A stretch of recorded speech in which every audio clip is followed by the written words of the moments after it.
If you are an emissions obsessive, gas is essential if we are going to make a go of renewable industry. So if we are going to persist with a very large proportion of intermittent renewable power, it'll only work if we've got a ton of gas. Australia is the greatest nation on earth. And at the referendum last year, Australians told the elites they want to keep it that way. Is 2024 the year mainstream Australians continue to secure our way of life, or will the elites strike back? In Season 3 of Australia's Future, former Prime Minister Tony Abbott will share his unique insight on the future of the Australian way of life. Hello Tony, and g'day to all of our listeners. Great to be back for another episode of Australia's Future.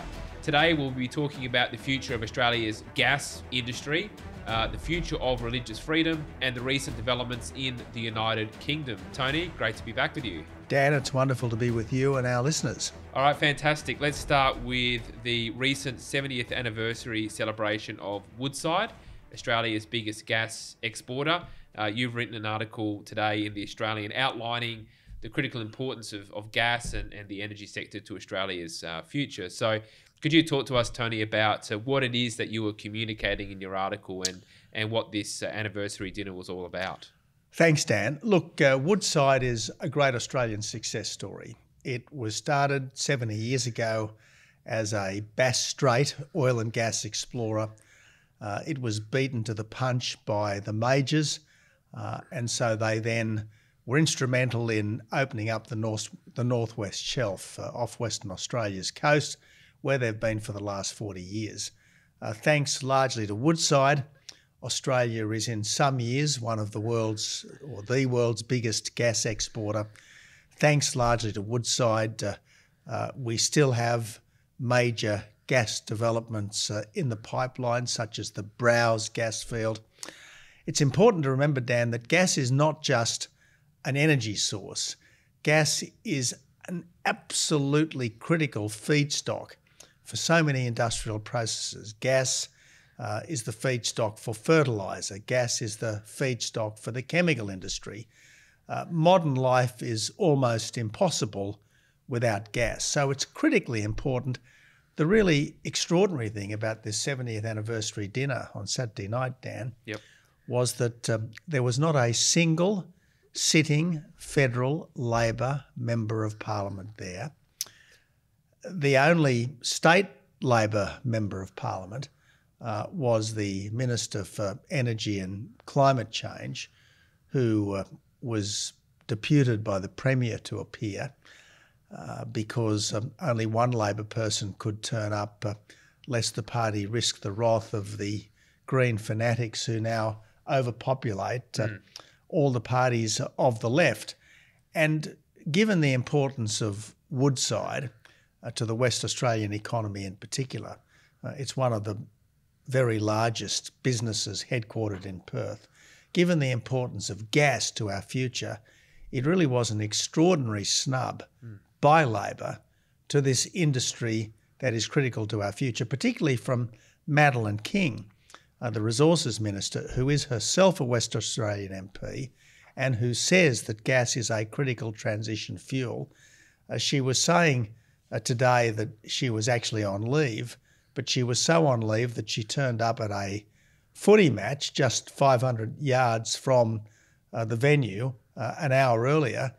She couldn't stir herself to stay for another couple of hours and acknowledge the wonderful work of this business, employing almost 5,000 Australians, mostly Western Australians, and doing so much to keep our economy going.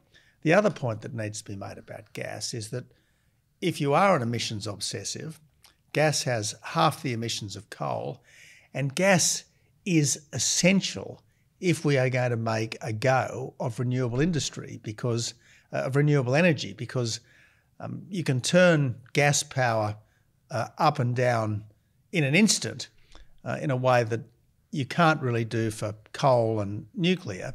So if we are going to persist with a very large proportion of intermittent renewable power, it'll only work if we've got a ton of gas.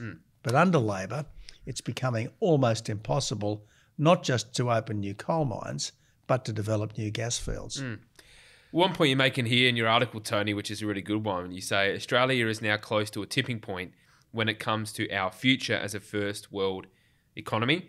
And then almost as an aside, you say, leaving aside export education, that's often more an immigration racket than a genuine export industry. And then you go on to say the only way is resources and agriculture. It coincides actually with a good article today from Judith Sloan, who talks about this issue. Talk a little bit about sort of the idea of international education as this sort of export market, which has never really made sense to me, because usually it's the selling of your products or services that people from overseas would purchase. It seems to be something that's heavily overstated by the education sector. Well, the first point I make is that we have to pay our way in the world. We have to earn foreign currency. And apart from export education, by far our biggest exports are resources and agriculture. The three biggest exports by far are iron ore, coal and gas. Then a distant fourth is export education, and just behind export education is agriculture. So we have to pay our way in the world. We have to earn foreign currency to cover our imports, and this is how we do it. And yet gas, coal and increasingly agriculture too are under threat from the climate zealots who don't want us to use fossil fuels, don't want us to drive fossil fuel powered vehicles, don't want us to travel in aircraft, don't want us to eat meat, don't want us to heat our houses with gas and so on. And when it comes to ag, they're very worried about allowing our farmers to have the water they need to continue to operate on a substantial scale. So now to export education. Well, if someone comes to Australia from India or China, let's say, and buys an education, sure, they are paying for it in the resources that they have generated domestically. So yes, they are buying our education probably in Australian dollars that they've exchanged for rupees and renminbi and so on. So yes, it is an export industry in that sense because foreigners are buying a product from us. But as we know, so many of the people who come here seeking an education really want an immigration rather than an educational outcome. A very substantial proportion of overseas students never really go home. And look, if they are making a very substantial contribution to Australia, that's great. But a very significant percentage of those who get particularly low-level qualifications here in this country, we find them driving Ubers, working in restaurants, doing all sorts of things. And I'm not for a second denigrating those jobs, because we need people to work in restaurants. We need people to drive Ubers. We need people to pick fruit, to clean hotels, to work in nursing homes and so on. But that's not what export education should be about. Export education should be about people coming to this country to get a good education, to learn as much as they can, but then in the overwhelming majority of cases, going back home to give their country the benefit of what they've learned here, in the same way that if we export our coal or our gas or our iron ore, it's to give those other countries the benefit of things produced in this country. So that's why I say that it's a bit different to your standard export industries. And in some cases, alas, it has become a bit of a racket. Well, and the point that Judith Sloan, I think, makes quite well is at least some of the fees are paid for by the students who are working here at the same time. So if you're earning in the local currency and purchasing something in the local currency, it's very difficult to see how that could be counted as the export value, which is what the universities claim when they say 40 or 50 billion. I reckon it's at best half of that. That's a very good point, Dan. It's an excellent point that Judith makes and that you highlight. So many of them are working in this country to pay their fees in this country, which certainly obviates any genuine export quality. Well, let's move on to the next topic, Tony, which is a really important one, religious freedom. This is prompted by earlier this week, the Prime Minister, well, it might have been, last week on Friday, the Prime Minister dumping any changes to religious discrimination protections. It's somewhat convoluted because there's essentially two processes underway. There were promises made in regards to, if you like, expanding anti-discrimination law to include religious beliefs as a protected attribute. And then also parallel to that has been the ALRC process which has recommended to remove the sex discrimination protections for religious institutions and primarily schools. So they're related but somewhat convoluted. Now, my understanding is that nothing's going to proceed, at least with this term of government, which is a mixed blessing, I guess. But nonetheless, it does seem the overwhelming, disposition of this government and many from the elite sections of our society is a hostility towards religious freedom and particularly Christianity and the expression of that in schools. So keen on your thoughts and observations on the challenges that religious freedom faces. Yeah, well, Dan, look, obviously you can't really have a religious school unless the school is able to employ religious believers as teachers and other staff in the school. Certainly, when I was a kid at school, there were lots of nuns, brothers and priests, and I got a wonderful education, at least in part, because these very dedicated and capable people, motivated by a religious ideal, gave their life to a work for which they were paid very little, if anything. That was the glory of at least the Catholic school system in Australia for about 100 years.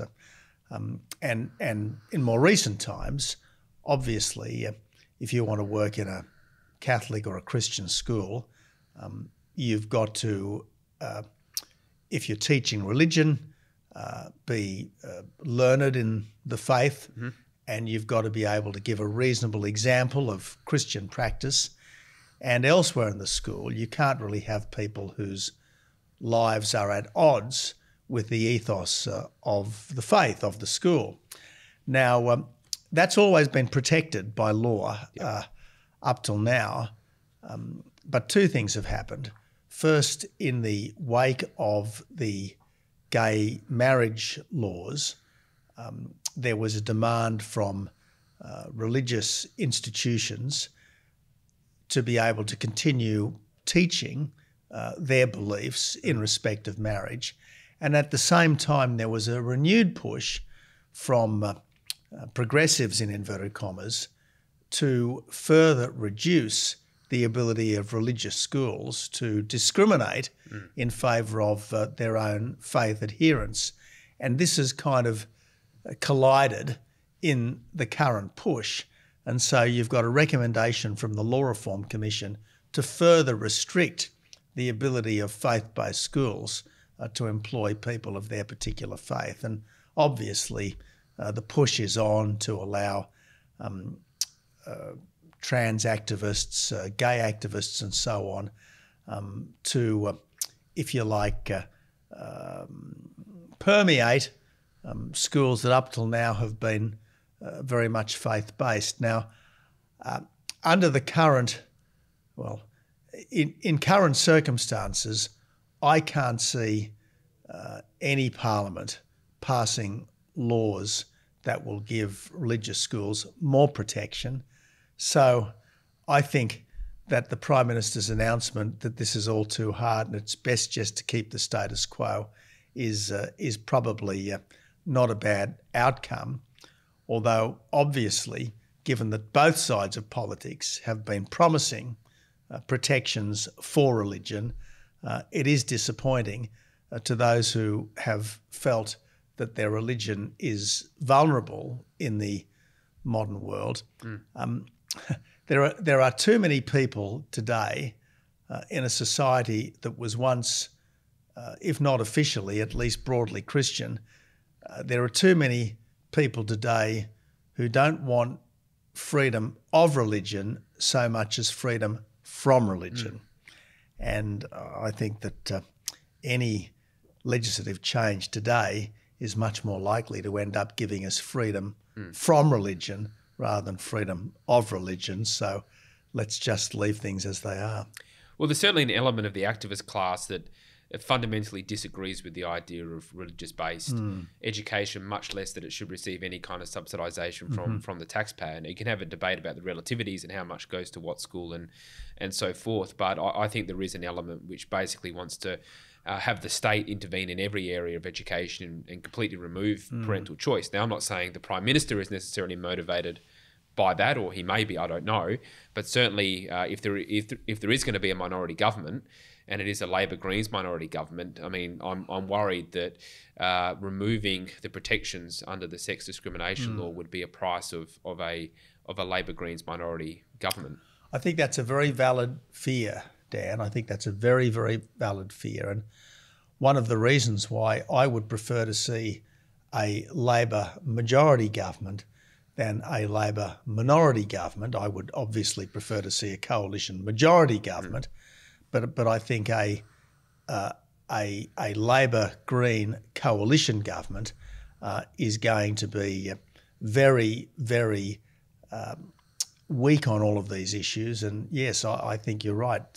The price of a guarantee of support from the Greens almost certainly will be things like lowering the voting age, even softer policies on illegal drugs, even more radical emissions and identity obsessions, and of course a further erosion of the rights of believers, particularly Christian believers. And no doubt Makarrata and a treaty. And no doubt about that.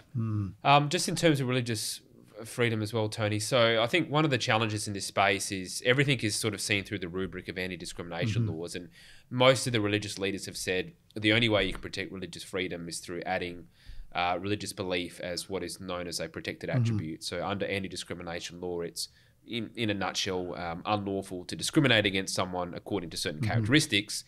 They want to add religious belief in essence to those characteristics. So I understand why they want to go down that path, but to me we really have to have a rethink about the entire edifice of our anti-discrimination laws, because even if well-intentioned, too often they end up handing a sword to activists rather than a shield to believers. And I just think some might be a little bit naive in thinking that adding religious belief as a protected attribute really would deliver the outcome that they want.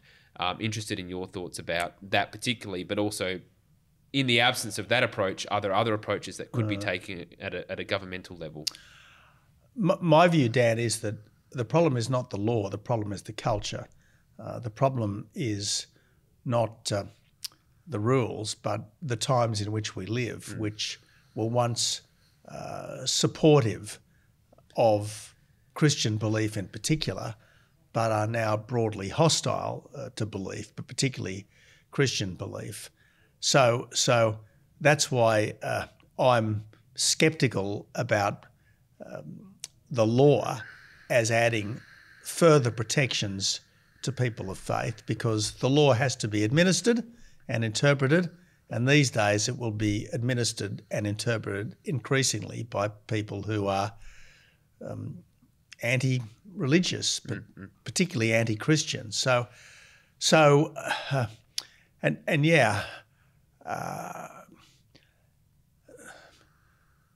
This whole apparatus of anti-discrimination law has tended to discriminate against people as much as to help liberate people.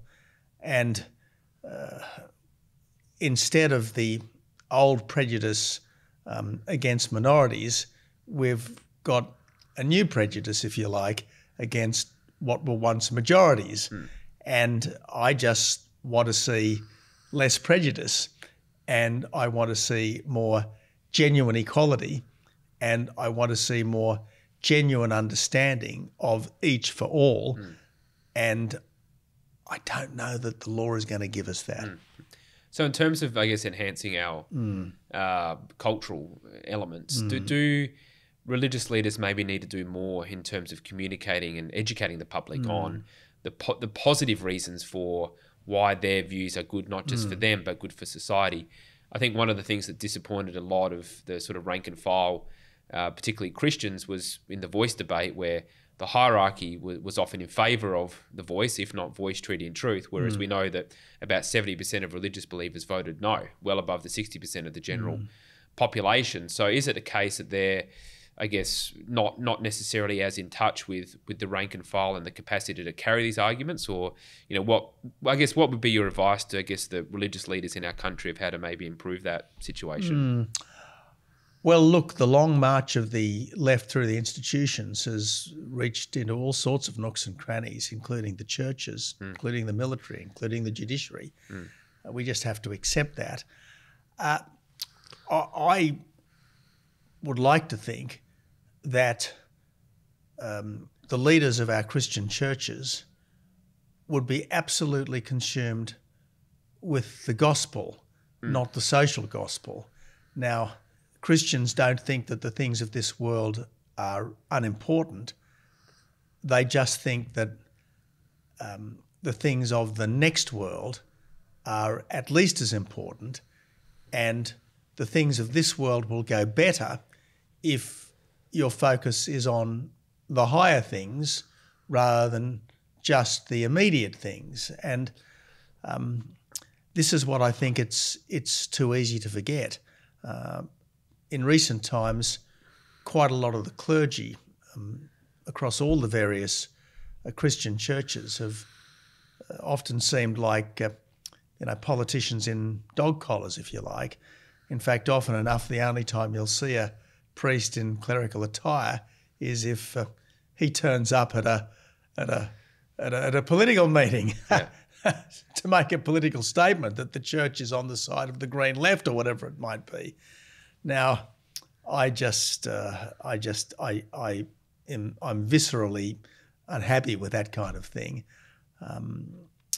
As my great Jesuit mentor, who was by no means unworldly, Father Emma Costello used to say to me, Mass and the sacraments, Jesus your brother and friend. I mean, this is at the heart of Christian faith. If you're a Catholic, it's Mass and the sacraments. If you're a Christian of any persuasion, it's a focus on God the Father, God the Son, God the Holy Spirit as a real presence in our lives that make our lives different and better, because we aren't focused just on ourselves. We're focused on others, because all of us, our neighbour no less than ourselves, all of us are children of God and deserving of respect and benevolence, consideration. That's got to be the focus. Well, Tony, let's leave the domestic discussion there for today and turn our minds to the international situation. I think the most prevalent matter is what's been happening over the last week or so in the United Kingdom. We had that shocking stabbing spree that killed 3 young girls and injured others. Then there was, in some ways, a response, if you like, to that, which was protests and rioting, which included unjustifiable attacks on a local mosque and police stations as well. Clearly, there's a very sensitive tinderbox situation in parts of the UK. The government there has responded in part by saying it's going to have further crackdowns on online speech, which they class to be misinformation and so forth. And we've seen that playbook before. So I think it's been, a bit of a distressing time to see what's been happening in the UK. So keen to get your analysis and assessment of that situation. Yes, Dan. Look, violence is never justifiable against one's fellow citizens. Rioting and civil disorder are always wrong. Vandalism, no matter what the cause, is terrible and has to be stamped out. I guess the difficulty is that we do seem to have 2-tier policing, not just in Britain, but to a lesser extent in this country as well.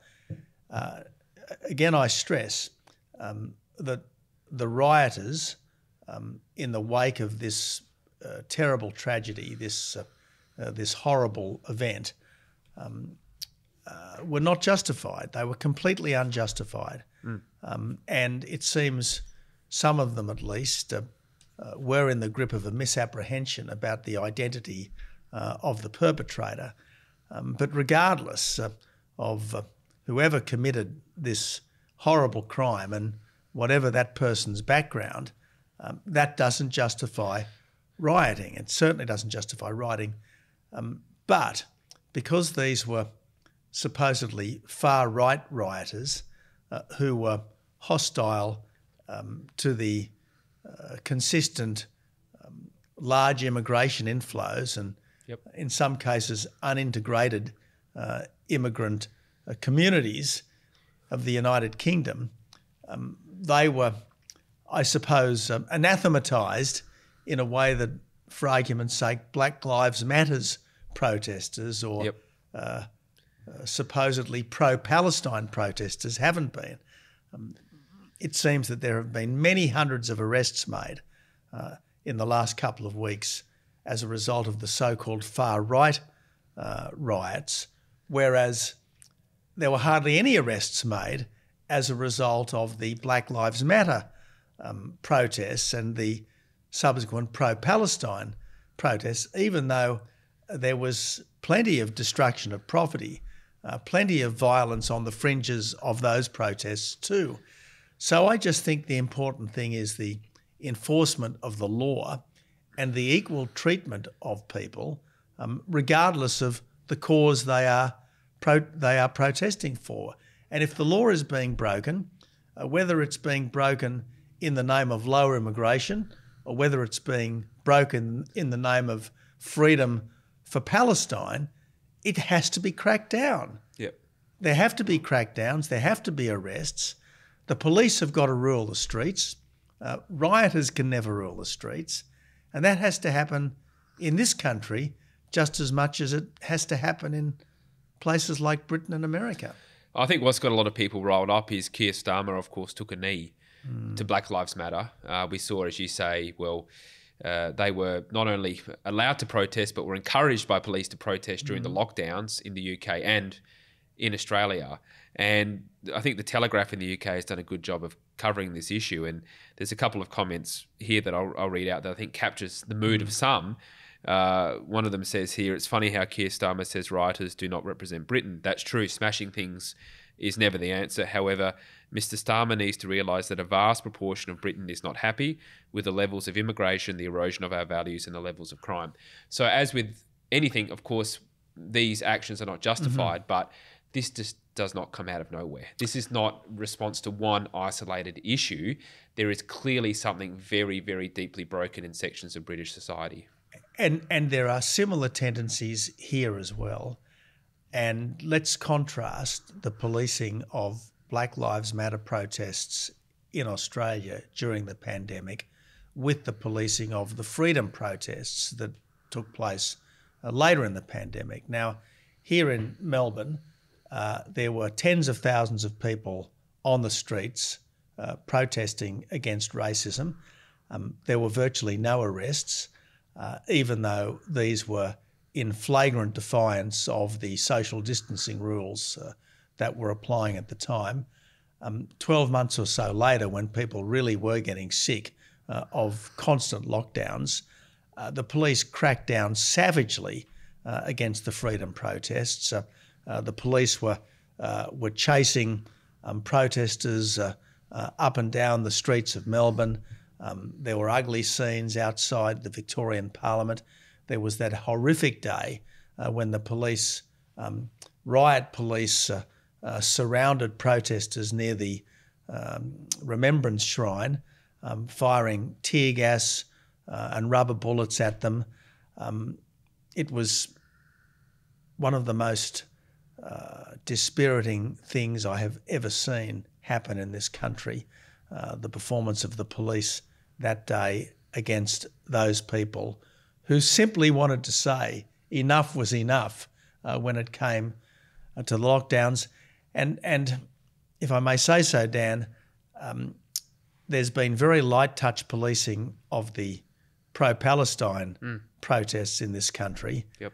But when there was a severe community reaction to the stabbing of Bishop Emmanuel, and there were admittedly ugly scenes and vandalism and attacks on police vehicles and so on, after that stabbing, there was a very severe reaction from the police and quite a lot of subsequent arrests, far more arrests, it seems, than have taken place after any of the pro-Palestine protests. And the police seem to have been far more interested in identifying and cracking down on the people responsible for bad behaviour after the stabbing of Bishop Emmanuel than they were seeking out and prosecuting those who were leading ugly chants against Jews outside the Opera House on October the 9th.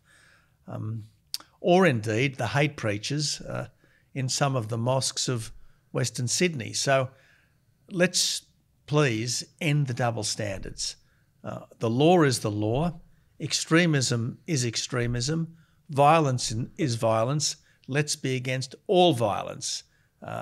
Let's be careful about all extremism, not just some of it. Well, Tony, just to end up the conversation, I think in a lot of countries in the Western world, there's a decent number of good people who feel that their back is against the wall, and they're wondering, well, so in the UK, well, you know, we voted for Brexit. We've been betrayed, their view is betrayed by both major parties on key issues. What else do we have to do to have our voices heard? There was a poll in the Telegraph about immigration, and it said, which of the following arguments comes closer to your personal view? In our country, immigration numbers should be, and it could be increased, the same, or reduced. For your typical person in the UK, it was 58% said they want it cut, only 13% said they want it higher. For UK elite, which is a definition used based on high income, high education, and in a certain professional occupation, 38% wanted it increased, only 31% wanted it cut.